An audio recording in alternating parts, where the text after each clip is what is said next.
It is often said that understanding your history gives you the ability to face the future with confidence. History gives us the tools to analyze and explain problems in the past and positions us to see patterns that might otherwise be invisible in the present. It helps us solve current and future problems. History just doesn't stay behind us. It helps us understand events in the past that made things the way they are today. Reflection on previous events and policies will assist considerably in planning any future course of action.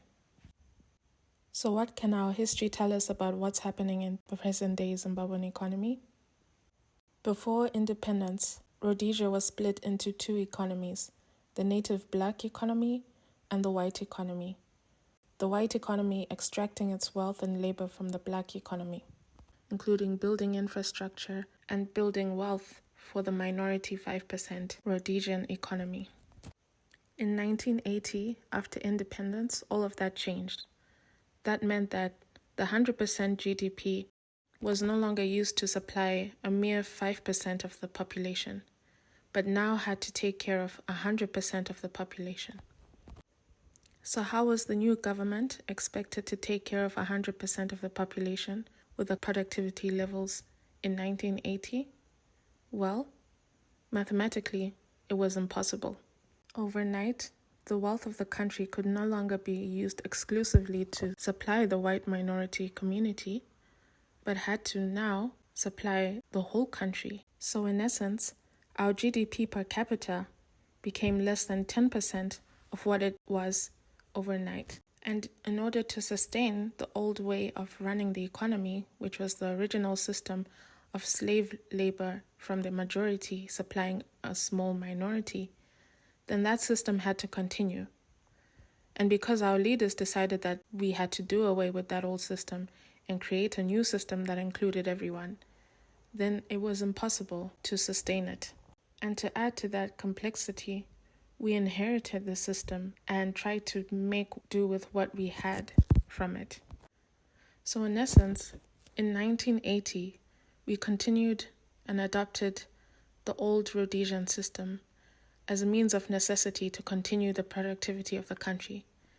This was a position of chaos in terms of economics, social, and general governance. And because the core principles of that Rhodesian system were no longer at play, the Rhodesian system began to die an inevitable death, a death that could not be prevented. So from 1980, we have been experiencing a slow and painful death of the Rhodesian economy that we were forced to adapt after independence. And at the same time, we have been experiencing the slow growth of the African economy, the black economy that at the time was not allowed to grow and flourish. So what we're witnessing today is a breakdown and probably the last limbs of the Rhodesian economy breaking down and seeing itself being defeated as the new African economy takes over and has basically surpassed it. And any company or organization or institution that was built on the old Rhodesian economy should really reevaluate itself moving forward. I'm talking about the likes of the banks, the shops, many organizations that were built functioning on the Rhodesian economy are seeing themselves going down. And this is essentially what we call the parallel economy, the informal economy. This is the economy that has been growing. And if we study the past, if we study our history, we will notice that the African economy was there all along, but was only given the chance to start growing since 1980.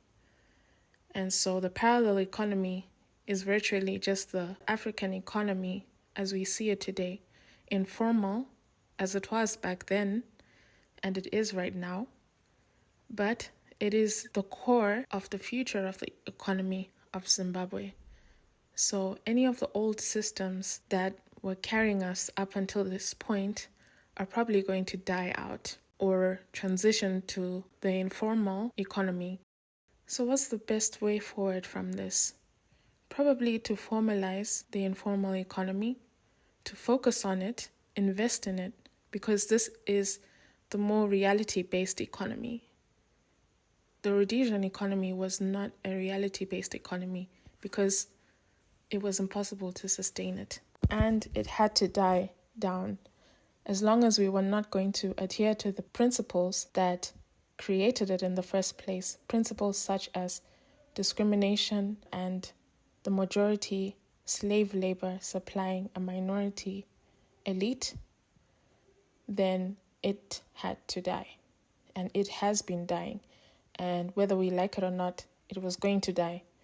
Basically, economically, mathematically, this is the process that we had to go through. It's a painful process, but it's part of the decolonizing of our economy process. So I hope what I've said makes some kind of sense.